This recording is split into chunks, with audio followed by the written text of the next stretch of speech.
Welcome back, everybody. Thank you for your patience. That was actually an exceptionally long break for GSL. Yeah, I kind of appreciated it, actually. That was an action-packed series. It made me angry. I wanted to go into the next best of three.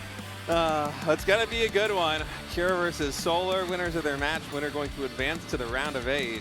A classic GSL matchup, Kira and Solar. These guys have been with us forever.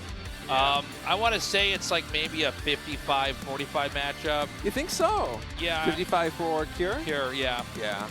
Now, here's the truth. I mean, it's been a while since we've all been casting StarCraft 2 in this capacity. So, like, I don't know. You know, people change. You know, we'll see who's really on top. I think both these guys look to be in great condition today.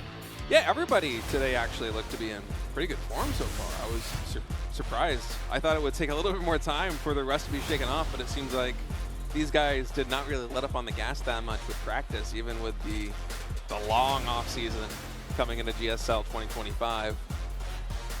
So we're going to go to ley lines. This map name breaks my brain. I want to say key limes. Key when limes? I see it, yeah, I don't know why. We're going to go to ley lines here. Then we're going to go to the Artosis map for map number 2. Ley lines were like that almost spiritual belief of like lines in the ground, the earth that carried power, right?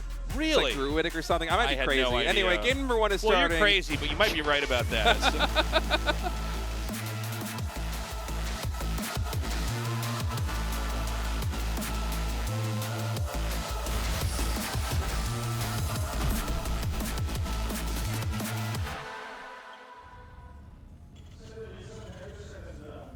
All right, Kira in the top right, Solar in the bottom left. Ooh. SCV already out. 2 SCVs out. Oh, let's go. Where's number 3? I don't think there's a third one. Come on, Kira. You know you want to do it. All right, just going to be the 2 racks. You know, I've been in the process of casting ASL. That's the sister tournament to the GSL, the StarCraft 1 tournament. We're in the going into the round of 4 next week. But I was thinking about proxying buildings in StarCraft 1 versus StarCraft 2. And you know what's interesting is, like, StarCraft 1, there's way more unbuildable terrain everywhere. Yeah, I noticed that the few times I tried playing StarCraft 1. I'm like, why can't I build a gateway here? I'm supposed to 9-9 gate this guy. What is going on? And it's by design. I'm curious if what would happen if they implemented that more in StarCraft 2. I'm not for or against it. I'm pretty agnostic about it, to be honest, but it makes me wonder. Because every time I'm casting both the games, I'm like, and there's a lot of places you can proxy in StarCraft 1, but like compared to StarCraft 2, it's like the map is a blank canvas, okay? Yeah, that's true. With the exception of, like, the pylon you can't build on the low ground wall on a Zerg anymore, right at the natural ramp. I don't know. Like, Brood War, I didn't really play much of it, and so I don't have any... Oh, is this... Hold that thought, actually. Do we have a third hatchery coming in? Is he suspicious? No. No. Are you hiding it because you think there's a Reaper? Oh, my God. All right. No! Triple bunker! Oh, no. All right, Spine Crawler is getting thrown down right now for Solar. Unfortunately, only has money for one of them right now. SCV is getting pulled, or Drone's getting pulled, excuse me. The RNG right now, pretty good on these SCVs here on the bottom 2 sides. Is there enough surface area to actually take this bunker down? Hold on a second, Tasteless. Drone's now chasing in. Those 2 SCVs should be able to complete the bunker, but the drones, enough of them been pulled, they might just be able to force the Terran away? Well, hold on a second. I mean, this is almost all the drones, right?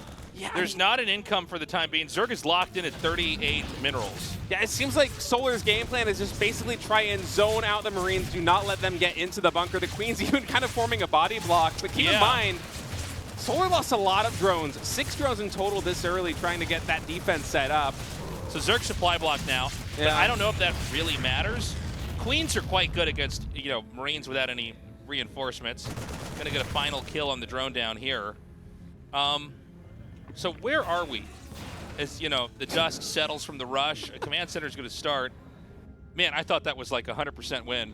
Yeah, I actually didn't realize there was going to be so much surface area on that bottom bunker. Well, you know, we haven't cast that rush in a while. That was like really common the first couple of years the game came out, and it's not used as much. I feel like the maps in general have been worse for it.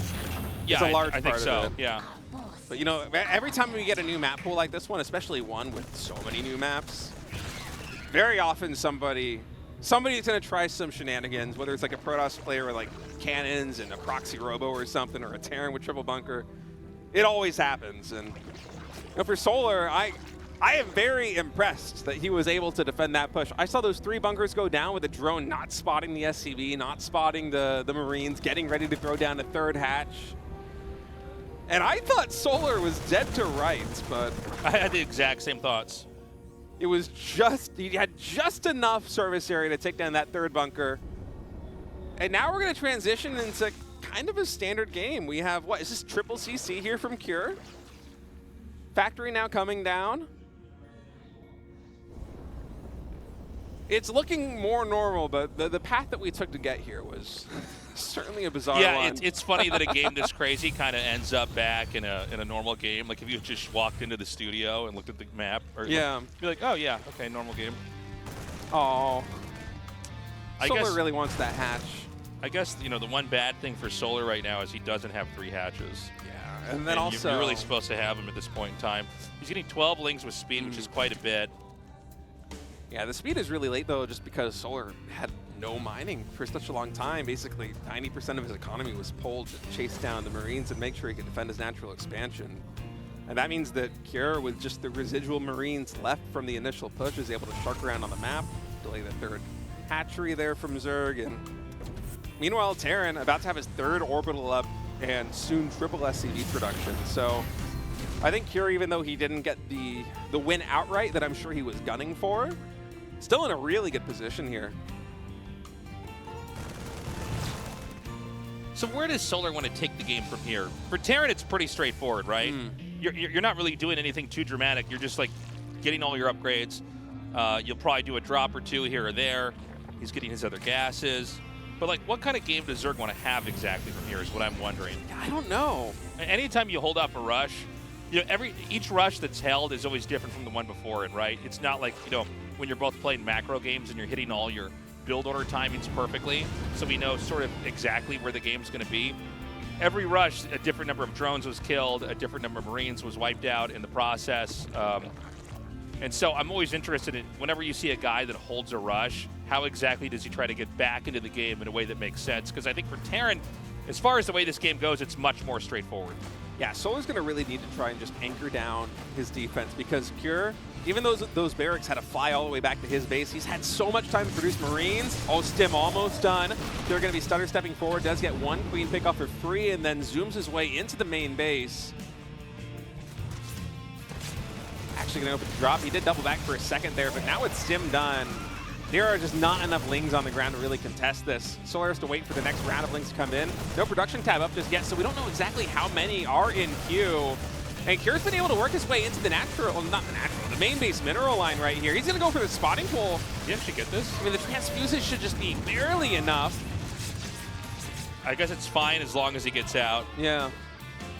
But this is the scary thing for Solar, is just that Cure, although those barracks lifted very early, there still are a lot more Marines on the map than you would otherwise have in a situation like this one, especially with Solar's 3rd base being so late. And when you want to defend with lings like this too, you're very starved for larva with such a late 3rd hatchery.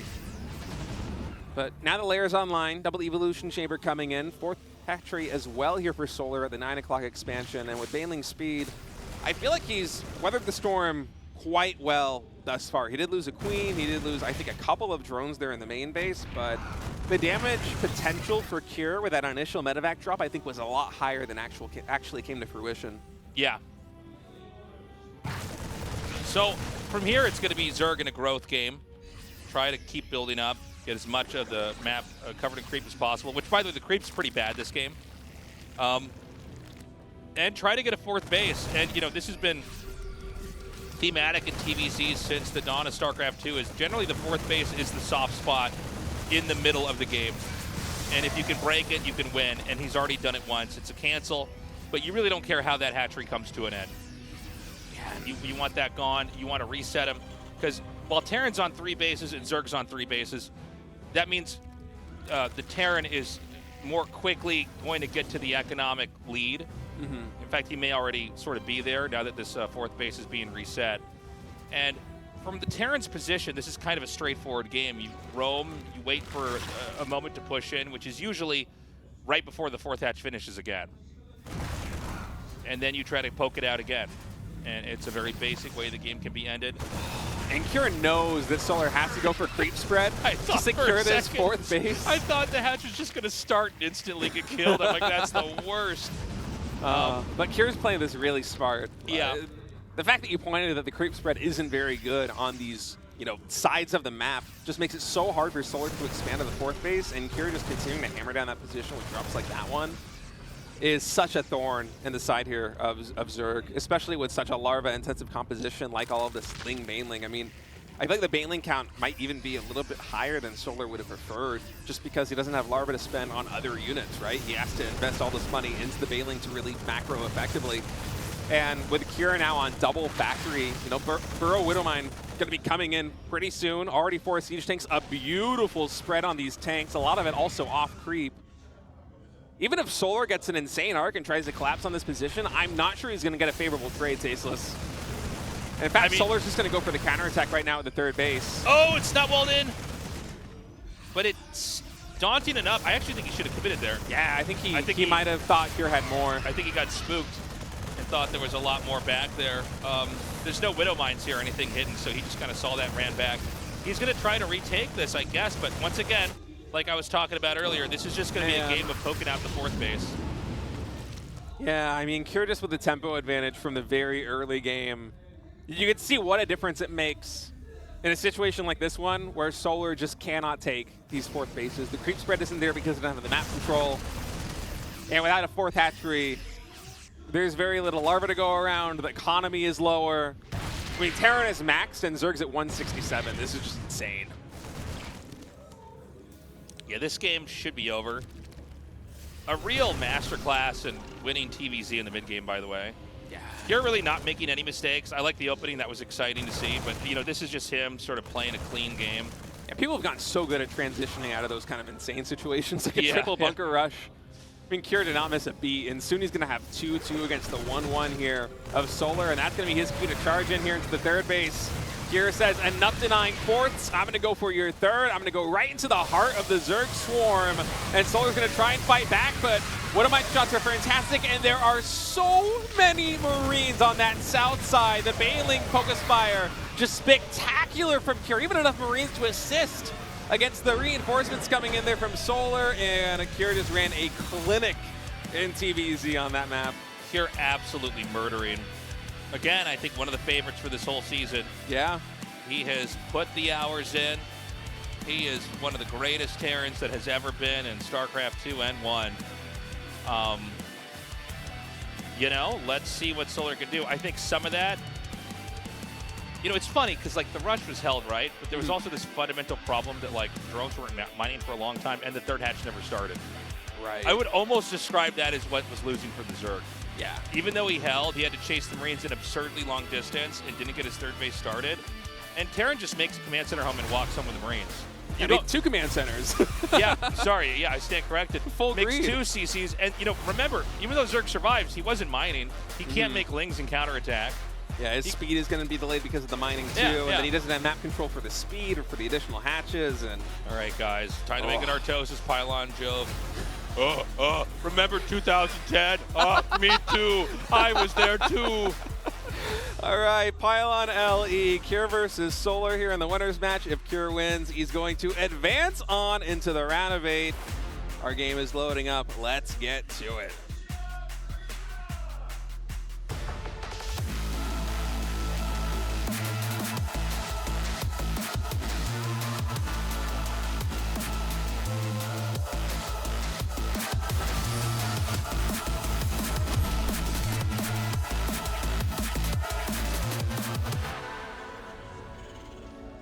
I feel like we're making fun of the Artosis pylon while he's not here. He's just going to walk in the studio. It's going to be like Carrie.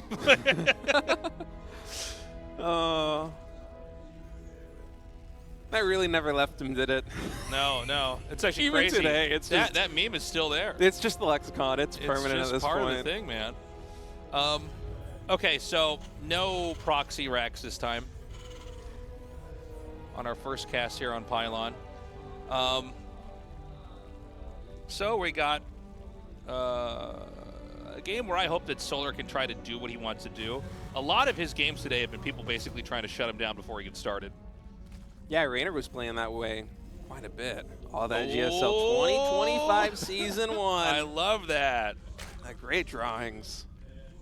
I love that. Oh, it's so much fun to be back in this studio. Yeah. I missed this. It was, what, almost a year gap between... It was 11 months. The last season we of GSL could have had a and child now. in that amount of time, all right? Could already be training that baby Literally, to play StarCraft. yeah, that's true. That baby could have already been GM with Protoss.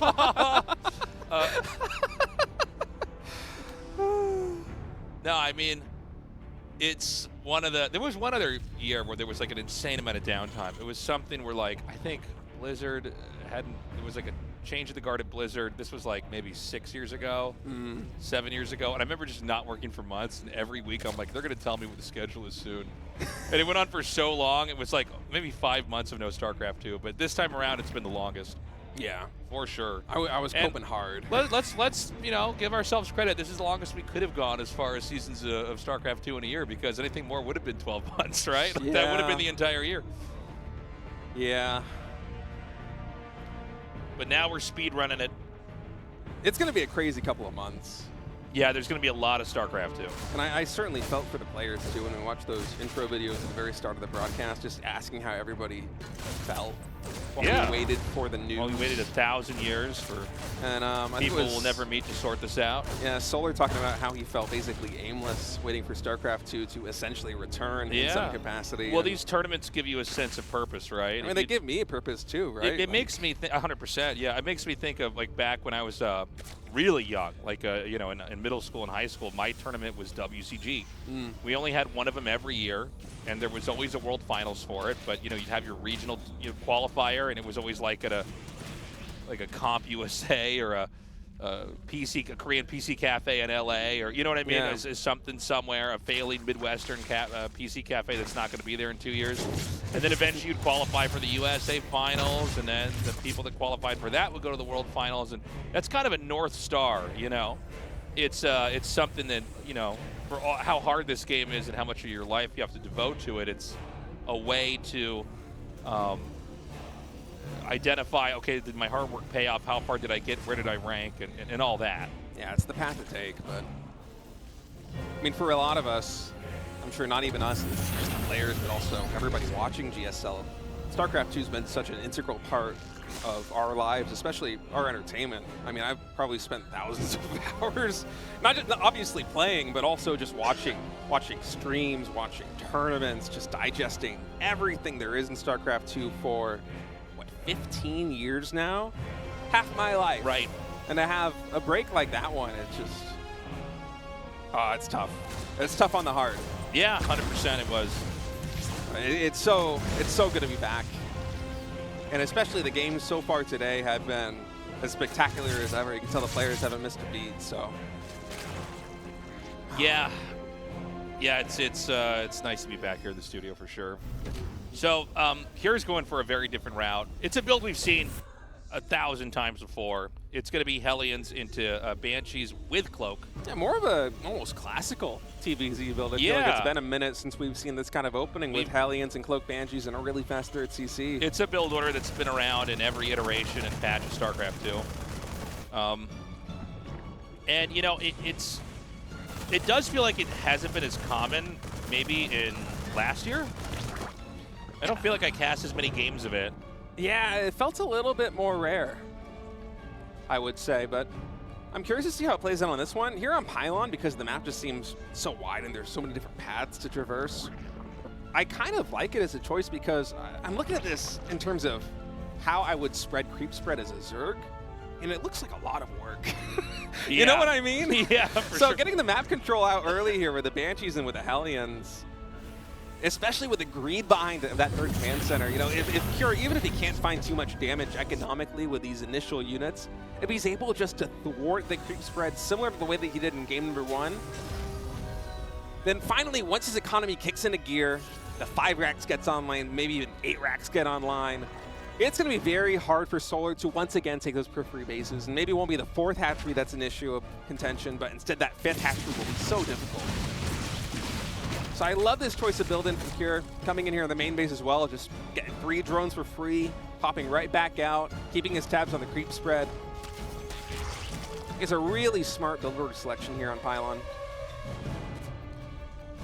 Yeah, bit of control play. You know, keeping the creep back, especially when you have a map this massive, is extremely important, right? It's going to give you a lot more mobility. Oh! Yeah, a bit of a fumble there from Cure. Yeah, the bad trajectory there on the Banshee. And, you know, losing even one of the Banshees is a pretty big deal because the 2 of them together, they can one-shot drones and, you know, create more threats on the map. So, you know, when you see units like that wiped out, it really softens the amount of control that you're going to have on the map. So he's still continuing to clean creep out here. We should point out this is a pretty gargantuan map. Travel distance is huge, but I guess if Terran, you know, Zerg win fights when Terran's retreating on creep. It's a big map in like the width, but the third to third distance from the triangle thirds is actually quite close. That's I mean, true. Cure is basically already here at the front door. Oh, I meant it's a big map in heart. And with this choke point as well coming in, the creep strat being pushed far back as it is, again, Cure stimming forward, getting basically every single creep tumor. Ooh, even going to get a couple Marines. At least one of them comes down. Solar now trying to intercept some reinforcements here in the middle of the map, but not finding any. Cure looks like he's not going for a potential 5th base. He's looking to start taking down this 4th right here where the workers already mining from it. Okay. And Solar's going to have to retreat because his forces are going for the counterattack here in the 3rd. A lot of SCVs are going to fall already, more than a dozen of them going down. And, you know, the damage has already been done to the Terran. Yeah. I mean, you know, you can see Cure's trying to start it up, but he hasn't really reached the goal. That's the hatchery, that's the drones. Meanwhile, back here, the SCVs are already down, and the depots are going to fall next. Yeah, really smart move there by Solar, especially because Cure, again, going back to that one Banshee falling, you know, he only has 1 instead of 2 back at home to clean those lings up. It's a lot harder to actually linchpin your defense there at the 3rd base with those Banshees. There's only 1 of them. So taking a little bit more damage for that reason. He will eventually get the 4th hatchery. But Solar absolutely doing a lot more damage this time. It's just a scary position again because of the creep spread situation. I'm looking at the 4th base now all the way in the top right side of the map. And that's another position that, you know, if Cure pivots his army over there, there isn't a lot of creep spread to give Solar the room that he needs to get, you know, like a 270-degree arc and coming for the surround on that army. But Cure's actually just pushing closer and closer towards the natural Tasteless. Yeah, you know, Cure's not letting up. And that's going to be another big attack in there. Look, this is looking really bad for Cure, but there is a world where all these units kill more SCVs, and then the push from Cure still gets deeper. Yeah, we basically have more Marines than Lings on the map right now. I think a lot of people have experienced this in their own games where they're counterattacking and it feels good, and you're like, oh, I never really dealt with this threat. You know, this creeping push that's getting closer and closer to my core infrastructure. Yeah, Cure is effectively all in with this one. I don't think he's resumed SCV production. He's only at 41 workers, but his army is so massive right now. Do you see all the Hellbats at the bottom under the tanks? Oh, I missed that. Yeah, he's got them all there so that when the Ling, because it's most likely going to be just a Ling Bane counterattack in there. Okay, so he's going to try to come through here. I think just north of that screenshot. Wait, hold on, he moved the Hellbats. Never mind. All right, Solar coming in on both sides right now. This is the fight that he needs to win. It's a really good arc. The Bailey's coming in from the bottom side. The Marines, they barely snipe them down, and there is just enough. Will these Baileys get the connections they need? Connections are good, but not great. GG, and Cure wins 2-0. Damn. Just a little bit too much army, and it was exactly what you said, Tasteless. I mean, Solar, the counterattacks were fantastic, but at the end of the day, Cure's army never really took damage, and there was just enough. I mean, if he had like a dozen less Marines, probably Solar cleans up that fight and is able to win the game, but control just impeccable there from Cure, and he is going to be the first player to advance from Group A into the round of 8. What a hell of a series. Cure kind of expressing his ability in 2 very different ways. We're going to go to an interview now. Andy's here to translate it. And I'm going to be quiet for a little bit.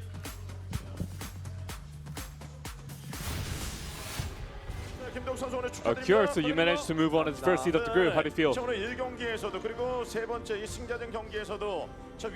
In the first match and in the winners match, you definitely show a lot of focus in some dangerous moments. And now you move on to the round of 8. How do you feel? 상대가 유진이 형이어서 좀 뭘 할지 몰라서. Well, my first opponent was SOS. I didn't know what to do, so I was kinda, intimidated in the beginning. And it's been an offline match in a long time. So, things didn't go really well as I had planned to. But in the end, I'm really happy. I'm really glad that I won in the end. And I think I was able to keep myself poised until the end, which was really instrumental to the win. That's right, so SO has returned to the scene after 4 years of hiatus. I mean, yeah, he and I are really close. I know how hard he tries behind the scene. And, we are all trying really hard in the stage, and luckily I was able to win. And now that you move on to the round of 8, you will be allocated in Group A. There are some very fearsome players in the group. There's Hero and Byeon in the group. They're waiting for you. It is a group that I wanted to avoid if possible. Oh, SOS is just like getting in the way. Oh, I guess he gave him a shout out or something. Yeah, so in Group A we have Byeon and Hero. I did lose a lot of matches against Hero recently. But if I prep well for GSL, I think I can give some good results. So I am quite confident. So you mentioned that Protoss is difficult to face. But against Solar, who's a Zerg player, you were able to come out dominant in both sets. So is there a special reason for that? 최대한 동선이 짧은 거리로 러시를 가려고 항상. So I try to cheese my way through the shortest route. 그런 경향이 있긴 해요. And I think that was kind of my tendency in those games. So you'll be playing the round of 8 match soon. So anything you want to say to the fans? GSL을 다시 할 수 있게 도와주신 GSL 관계자. So I'm really glad to the GSL staff for making this happen again. And also very thank you to the patron donators, everyone that has helped make this show happen again. And I myself am trying really hard for this GSL season, so I'll try to give my best result. Congratulations, Cure. Thank you. Excellent work as always. I don't know camera that fast. Yeah, me neither. I'm like I'm laid back with cucumbers on my eyes like this. Excellent work, Andy. That was funny to see SOS just walk on. It's been a long time since he's been on GSL, That's how man. bad he wants it. That's my interview. We'll be right back.